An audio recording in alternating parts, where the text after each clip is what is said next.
John wrote the book called The Optimizer, which is about leading innovation, leading innovative teams.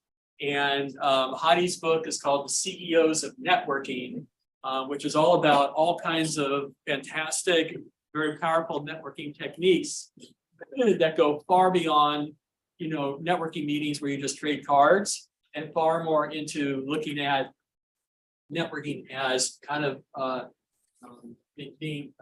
providing service, and very much in the design thinking mindset of listening and empathy to what the other person needs. And I thought that these were two compatible topics, because we've talked a couple of times about the secret power or the superpower of asking for help, and even of being vulnerable. And those themes come up in both of these works. So I'd like to, so Heidi is in Texas and John is in DC. So let's just welcome them.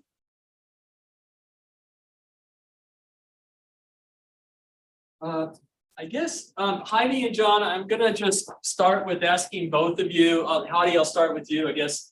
How you came to finding this topic, and why is it an important one now?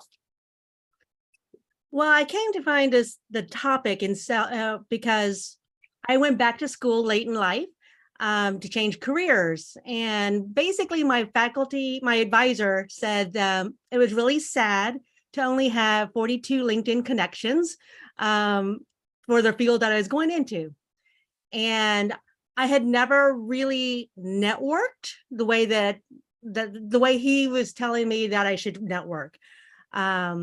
And we had rolled right into going, I went back to school, I full time, and thought, okay, I need to have a professional network.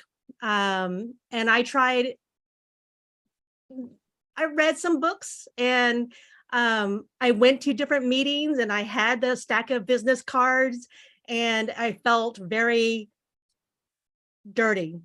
Just no other word. Felt very transactional, and I didn't know what I had to offer. So it's kind of like, what do I do? And then I had to find a different way to do it. And so the book itself is it is a lot about my journey of how I changed my way of networking. It may not work for everyone. I'm going to just say that. But for me, this worked, and I think it's a great foundation to connect with people.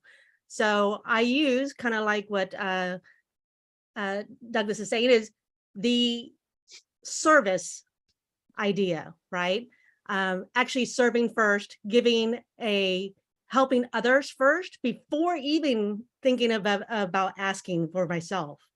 How can I help someone else? And that's kind of where I started. And that's kind of grew from my 42 connections to probably pushing 5,000 at this point, and then just past a couple of years. So yeah, and these aren't just random. I mean, these are actually cultivated and cultured connections. So yes, yeah. I don't believe in lions. In what? LinkedIn open to network. I don't believe in just doing that, because it doesn't add any value to anyone. So I'm not a lion, and I don't necessarily believe that helps to be something, but not to put anyone down if they are. That just doesn't provide any benefit to me or to anyone I want to help connect. So right, strong connections. And John, let me move to you. Can you tell us a little bit about why you wrote the book, and why you also think it's important and applied at this time? Sure. Great to see you, Professor Shear. Thanks again for having us out tonight. I really appreciate it. Great to see you in class. I spent, I right out of undergraduate school, I went to work on Wall Street into World Trade Center I did that for 23 years. And over those years, I went from a sales assistant to a individual contributor as a salesperson and a sales executive. And what I observed in each stage of each position throughout those years was that our firm possessed an inordinate amount of talent. And what I found was much of that talent was often left in a latent state or in latency. And I really struggled with why that was, because I always thought I'd talk to folks, at the conferences, at breaks, on the road when I was out driving around or what have you in between meetings. I talk to people and think, man, you are so talented and so thoughtful. How come this talent never appears to this degree when you're actually executing or participating in meetings or trying to help the company grow? And I never actually asked people that question, but I thought about it a lot. And then I became a leader to a number of these folks who I was a peer to for a number of years. And my observation is that even though they were incredibly talented and thoughtful, they didn't feel safe and were scared to put their kind of neck out there, if you will, and try something new and try to innovate and try to drive change. Because, right, if you get it wrong, fear, loss, uncertainty, shame can come about. And a data point that really blew my mind when I was researching for my book was shame is such a powerful force. People will do virtually anything in their lives to avoid it. And in this case, it was really sitting on the sidelines, if you will, and not being a full contributor. And think about that, and think about the opposite of that, which is giving your gifts to the company, not being afraid to fail, finding ways to win, even though it doesn't work perfectly every time, and living such a more fulfilled life and ultimately driving better results, which kind of drifts into the second part of this question. Why is this important now? We're all tasked with driving results and coming out of a period of incredible change as we've gone from this hybrid to virtual world and kind of back and forth and now sit somewhere in the middle. I think it's more important now than ever to help people think in this serial change mindset, because I think the world will continue to look different in the years to come as we sort of evolve in this new world we live in. And having this mindset of constant incremental change can really help engage people in that journey and make it more meaningful for everybody inside the organization. Yeah, and John, it's a very appropriate topic for what we were discussing tonight. We were coming up with we were talking about how culture and cybersecurity are important to work together. And some of the things we were coming up with are things like, to bring engagement from the employee level, to engage employees with them, passion and bring out their passion. And I hear that in what you're talking about, and I'm wondering how, and I apologize, I don't know if this is a left field question, but it's just getting triggered by the discussion, is how do you create that environment where people can feel safe to fail and not feel like it's perhaps going to impact their performance review at the end of the year or bonus structure? How do you bring out that trust? Are you sending that one back to me? Yeah, John, that's for you. And Heidi, I think I may ask you the same question. Yeah, I love that one. You hit on such a key word there, Professor Scheer, trust. And that is something many times I find leaders, many organizations take for granted. Hey, you work here, I pay you a bunch of money, so therefore you trust me and kind of believe everything I say. And it sounds almost absurd to say that out loud, but I've just seen it so many times. It's a reality out there. And I'll give you an example of how one of the ways I like to go about building trust. I was doing a reorganization in my team a few years ago, and when I was working on Wall Street, and there was one team member who was going to be impacted significantly by this. And I went to him before I made that change, and I said, "Hey, Dave," and there's some key language in here I'm going to use, so see if we catch the nuance here. But I said, "Dave, I'm considering making a reorganization, and you've been around this footprint, happen to be the state of Virginia, much longer than I, and know a lot more about it than I do. I'd love to get your feedback on what this might look like based on the reorganization with these factors that I'm thinking about playing with." And so I went to him with essentially a pilot, ideas for a pilot, feedback on driving a pilot and a new concept. And he was stunned by even getting that request, because after being at the firm for 20 something years, no one had ever asked him for his feedback on an important decision like that ever. And I knew he was going to be very disappointed, kind of very upset no matter what happened, because it was going to significantly impact his life. He was going to have to spend more nights on the road and hotels, things like this. So I went to him, said, "What do you think? How would you do this?" He said, "Give me a few days." We met for Starbucks or whatever a few days later, and he laid out a plan for me. And he's a smart guy, right? As pretty much every employee on your team is going to be. And his plan overlapped 75 or 80% of what I had already designed. And of course, as I suspected, he had found some nuanced marginal changes that I hadn't considered, and we were able to implement those as well. He didn't get everything he wanted, but now this significant change plan was his. And I'll never forget how that changed the trajectory of our relationship, because I asked him for feedback before, and it was more on nothing that had such high stakes, if you will, or such significant change. But I think often just thought I was doing it to be nice or something like this. And when he really saw me put my money where my mouth was, which is saying, hey, I want you involved in a significant change decision, and gave him that, the trust in our relationship changed significantly.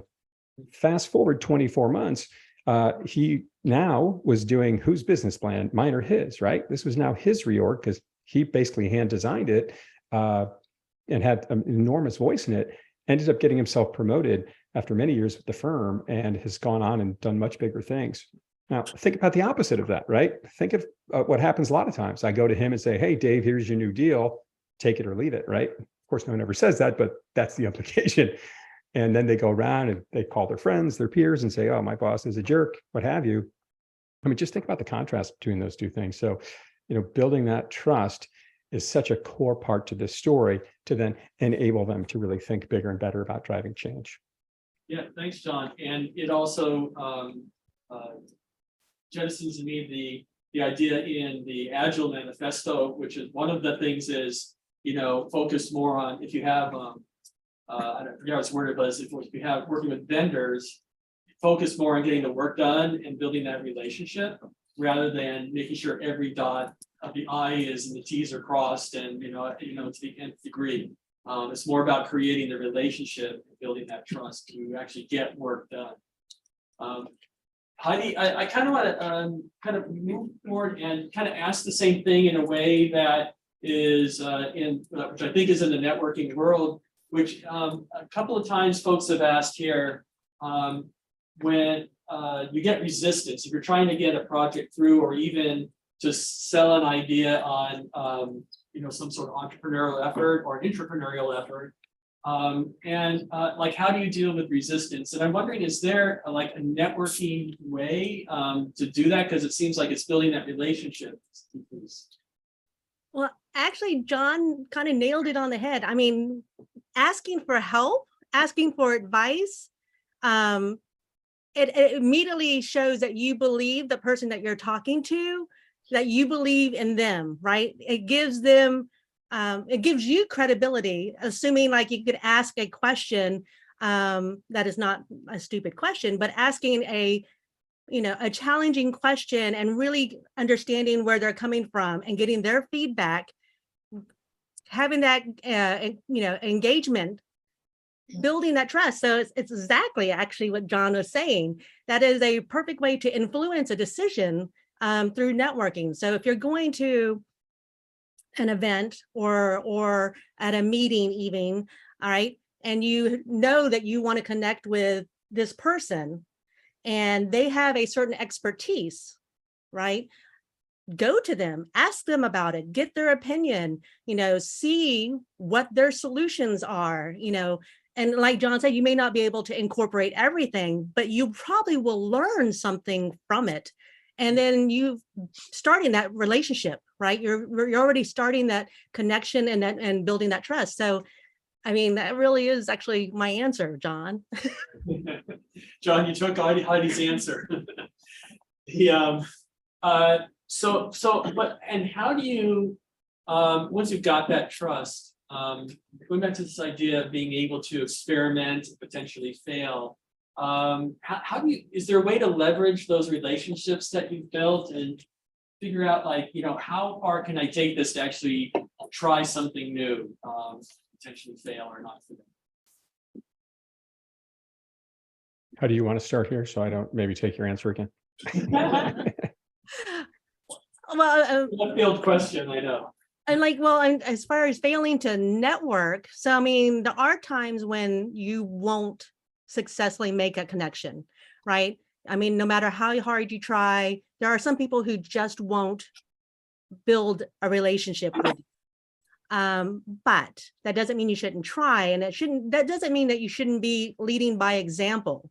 So some of the ways that I kind of alluded to was failing.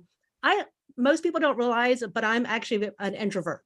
I prefer very small groups, and I prefer Zoom to networking, but it's more powerful if you're in person. And I was back when, right when we were getting out of the pandemic, and I was going to a board meeting, and was like about 30, I guess there were 30 board members, and I knew a quarter of them pretty well. The rest of them were fairly new to me. And I remember going there, and I was like really just anxiety. I was really getting nervous about showing up because, we weren't in Zoom, we were going in person. I was late because of traffic. I didn't count for traffic. And I thought, oh my God, they're just going to judge me. They're just going to judge me. And I'm not sure how I'm going to handle this. And I was just building this up and all in my head. And I will say what got me through before I actually went into the meeting, I sat there in my car. I thought about why I was even going to this board meeting. I thought about my purpose for it. And ultimately, my purpose was to help my committee, which is going to ultimately help hundreds of students. And so I had my purpose. I knew what I was going. I knew my material. I went in. I did apologize for being late. I went in and, got in there in time for most of the meeting anyways, and definitely my part, and covered it, and then socialized with them afterwards, right? Like in between, there was like breaks and stuff, and mainly took the focus off of me and put it all on whoever I was talking to. I was focusing on them. How could I help them? How could we work together? Yes, my purpose was to help my committee, but could we collaborate and do something else with this other joint committee and work that way? So it took the pressure off. And then ultimately I realized I had a great meeting. It was a great meeting. I made wonderful connections. And so that, I think, but I was ready to fail. I could have totally just blown it. It was happening, but I knew ultimately I was doing the right thing. And so I felt confident in that. Right. That doing the right thing, I think that really harkens back to being able to touch into what your own value system and your purpose is to feel confident moving forward. I want to touch, just before we go to John, I once told, a few weeks ago, I told the class, they were asking like, how do you know what's the right entrepreneurial effort to step into, and how do you get energy around it? And I told them to step in the river, and to be in the river now, and don't wait till you're starting a new effort to just start networking and meeting all the people. Start now and always be up for it. And I don't know, maybe you would have some suggestions or agreement or disagreement with that idea of constantly being in that flow. That's for Heidi. I'm sorry. I tricked you because I didn't go back and forth that time. So you're talking about being in the flow? Yeah. So I was telling them. So you're gonna help them decide whether I'm crazy or not. So I was telling them to step in the. I was telling them to step in the river and the flow of meeting people now, and not just building energy towards a new effort the second it starts, because then you're already behind them. Yeah. No. I think everyone should be networking or net friending everywhere and everywhere, every place you are. So whenever and everywhere, right? Because I don't care if you're at the store, at the cashier, or you're at an event, or you're in class, you're networking with your peers and your colleagues. You should be networking everywhere and continually growing those relationships. My husband hates it when I go to the grocery store, because he says I hold up the line, because I will talk to the cashier and the bagger forever, finding out what their passions are, what they're looking for. But ultimately, I might be able to help them. I might know someone. So it's same thing with if you have a project, you don't want to wait to the very, how here I have this project. You're already thinking about a project anyways. So who would be interested in this project? Who would be helpful for this project? Who could gain from this project besides you, right?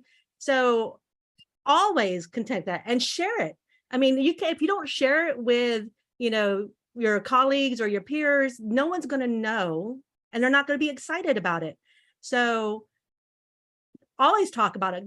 I know there's some things you can't talk about, but there are things to share and connect, and people want to help. And when you do research, you're reaching out to people doing the research for it, whatever project or whatever, that's another way to make connections, letting them know that you're working on this, or you're coming up, or you're thinking about this idea, and again, getting their feedback and their interest. So, and then stay in touch with them. You always got to stay in touch and follow up. Right. And John, I'll bring it back to you now for the question about leading through mistakes and even celebrating mistakes, and how to kind of configure that as part of your work. That, because there's a huge fear of failure. There's a huge fear of potentially looking like you don't know an answer. I've seen this repeatedly in the many decades I've been doing this stuff. So maybe you can comment on that in terms of being an innovative leader. Yeah, thanks. And thinking about this, sort of evolution of trust, and then enabling, empowering, sustaining this mindset that I'm talking about here, this optimizer mindset. Really, one of the ways to do that is to celebrate mistakes. And so once that safe environment is created, you've got to know your team. You've helped them find something that would be useful for them to work on. So to Heidi's point about a project, sometimes it's helpful to just ask people a few questions about that, to dig a bit deeper on. And so maybe that's a boss, a mentor, on what that project might be you want to work on, and not be afraid to allocate 5 or 10% of your time to it each week. So you don't have to go out and showcase it to everybody. But as a leader, you want to create an environment where people are trying these new things and presenting them on a regular basis, whether they worked or not. And whether they worked or not, celebrate that. Because oftentimes what will happen in this concept I love to call celebrating mistakes is, one, putting your team members in front of their peers and saying, hey, I tried this and it didn't work. And then literally having everybody applaud and celebrating that. What oftentimes happens after that is people say, wait a minute, have you thought about trying this avenue with that idea? And many times it's not a radical change, it's a marginal change that can really help that idea move in a new direction. Conversely, celebrating successes as you help people self-identify things to work on that could be additive to the company, and guide them through 2, 3, 6 months of making that happen as a leader, having them share that with the team, and making sure that when they share that story, that they share that it wasn't a straight line. Hey, I tried this and it didn't work, or I ran into this roadblock because I couldn't get the technology right, or I ran into this roadblock because my clients didn't find it appealing. Whatever it is, sharing that with the team and sharing how you pivoted and how you landed where you are. And where that really gets you to is how you can now take that mindset, that information, to really grow the team, which I think a question you want to ask a little later, so I won't go there just yet. But that's how I really try to think about that. And what all these things do, culture is what you do and what you allow, and what you don't do and what you don't allow. And so what you do in front of your team really sets the tone for what they're going to expect and think they should do as well. Yeah, and in the class, we've talked about the power of having an engaging story.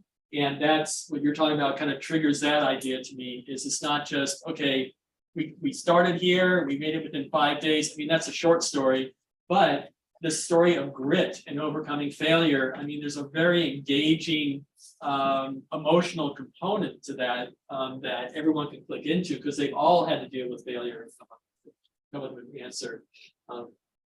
And both of these things give people the permission. It makes it acceptable to try and fail, and know that that's okay. And that's a big deal, to set that tone. Yeah, and it sounds to me like it has to be set from the top there. For sure. You're going to have people on your team that will, and it's going to be 10% of your team, a couple of people that will have this mindset somewhat inherently, but the vast majority will not. And so it's going to take this nudging, which oftentimes starts as a bit of a nudge or a push, but once you can get this kind of mindset up and running, it becomes a pull where the team is pulling each other along, saying, hey, how can we continue to make this thing better? And that's when it can get really fun, because you start to see results happen. It doesn't happen overnight. Oftentimes it feels like a slow burn at the start. But once you get this concept up and running, it can really be powerful to help empower people, get them excited about their jobs, get them engaged in projects, sort of side projects that give them energy, and ultimately deliver results for the company. Well, that sort of feeds into the next question, is leveling up your team through the optimization process. Maybe you could talk a little bit about that. Yeah, and that's I hinted at a little bit before, which is, I worked with one team a little while ago where specifically, the question I like to ask is, this was an executive coaching client working with a business development team. I met with each team member while we did a workshop and some training around this, and asked them, like, what would you be doing if you had all the money in the world, or if money were no object to you? And that is, I find, a very powerful question to ask to really understand what drives people. And this one woman on the team said, I love event planning. I love to throw parties. I love to do this kind of thing. And I also found through that discovery, talking to each team member individually, that several of them were struggling with their marketing and throwing events. And so what we did with that was we had her come and create a template on how to run a great event, how to pick out the restaurant, how to set up a menu that doesn't kill your budget, how to get the right people there, how to market it. And we had to present that to the team. And she became kind of a consultant to the team on something she's super passionate about, something that was very additive to their marketing, and something that saved all the rest of the team a lot of pain and suffering, because they don't like to do those things. So she got to create that template and got celebrated for it. So when you help people think in this mindset of improving upon what it is they're doing already, and then sharing it with the rest of the team, it can create immense leverage. Yeah, it reminds me story, John, of my work, which is we were creating like this huge global 200-person team to do some kind of work. It was production application support global. And I was brought in at the very end because my team was operating very well already. They decided to throw my entire team away in the last like 2 months of this, year-long project. And I had to build my team very quickly. But doing the kinds of things that both of you were talking about in my team building. So networking, really listening to people's stories and how they work. I built a team that was like so efficient that to the point that you were just making, John, they actually told me to create the metrics by which everyone else would be measured. So, I mean, there's like unexpected benefits of being passionate and engaged, and actually even failing sometimes, because it wasn't for me, it wasn't an out of the box, home run. I still had to like do a lot of tweaking. Heidi, some of the stuff, the story that John was just talking about in events planning reminds me of how you got your current like primary job. And again, kind of going back to this river thing, is you are constantly networking in ways that don't seem like networking. You're volunteering a lot. And I'm kind of curious if maybe you could tell the story or share with that, how that kind of came about, and the importance again of like just always being there. Well, I know that probably everyone's heard of servant leadership, right?